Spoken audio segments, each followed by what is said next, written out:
Hello, friends! Hi, everyone! We want to talk to you about a story that's been circulating, and basically, two Filipino nurses in California have pled guilty to a felony charge of inflicting mental suffering on an elder. Now, they were actually also originally charged with molesting an elder, but that was thrown out, so they pleaded guilty to this lesser charge. And basically is what happened is they were nurses and they were supposed to be attending to a 99-year-old stroke victim that was lying there in bed. She couldn't speak, she was paralyzed, and right in front of her they got it on. And later on, when the woman's family showed up, she gave nonverbal cues for them to check the security cameras. Now, Imabel, let me ask you, what do you think of this story? Well, first of all, when I learned they're Filipinos, it's kind of sad, but it just shows us that anywhere in the world there can be unpleasant, evil things that could happen. So we just gotta be extra cautious in everything we do, wherever we go. So, one thing that I think goes without saying is anyone from anywhere in the world could have done this. It's not just Filipinos, of course. It could have just as easily been two Americans, two Brazilians, two Europeans, whatever. But my point for bringing up this story, other than it's kind of a fun and interesting story to talk about, is that I think that there's something else that we could learn from this, because I have so many people from other countries writing me letters, watching my videos, leaving me comments, and I can tell a lot of these people are very naive about Filipinos.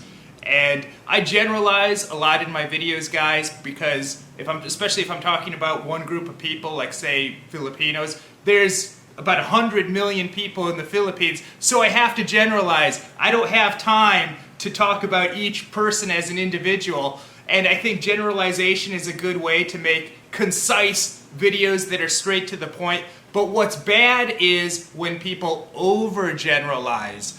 And the Philippines, I would say, is probably the most friendly country in the world.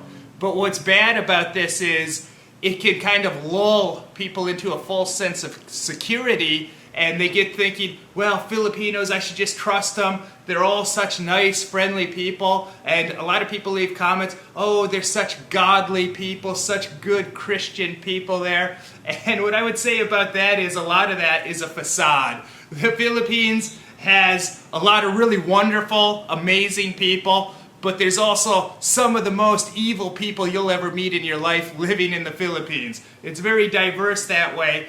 And I remember my second trip here in 2005. Prior to that, I'd only spent 3 weeks in the Philippines, so I hadn't had that much experience. But on my second trip, I quickly became friends with a very good guy, and I was hanging out with him all the time. And one time he said to me, you know, Travis, you're a very good guy, but you're a very naive guy.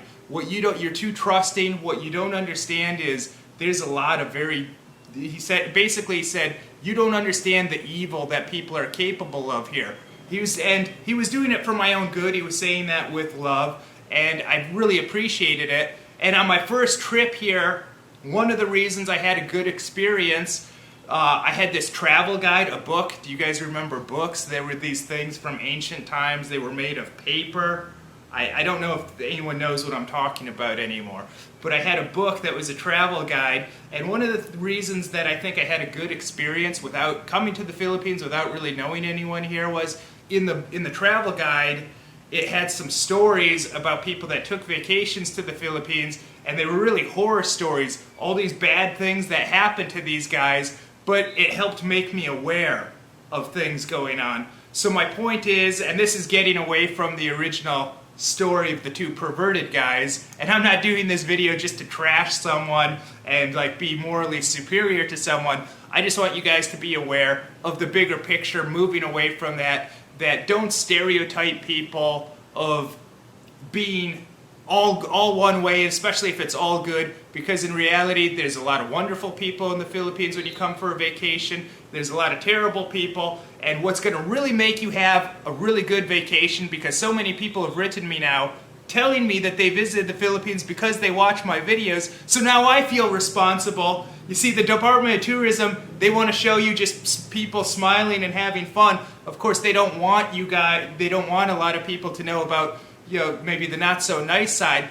But I think if people are going to be tourists, I would like them to be aware of that, because that's what's going to keep them safe. If you come over for a vacation and some terrible experience happens to you, you might leave with a very negative feeling towards the entire country because of that. So hopefully talking about these issues is keeping you guys safe. Is there anything you'd like to add, Isabel?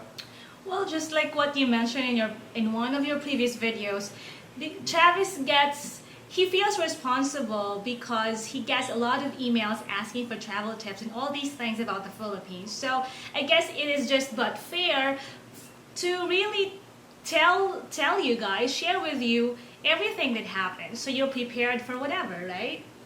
Yes, absolutely. It's about preparing people for whatever. Because guys, I want you to, when you travel, not just in the Philippines, but anywhere, even if you're just staying within your own country, keep your guard up, but always have a smile on your face, have a good time, treat people well, and we have lots of good stuff coming up for you. So in the meantime, be careful where you're having your relatives get their health care.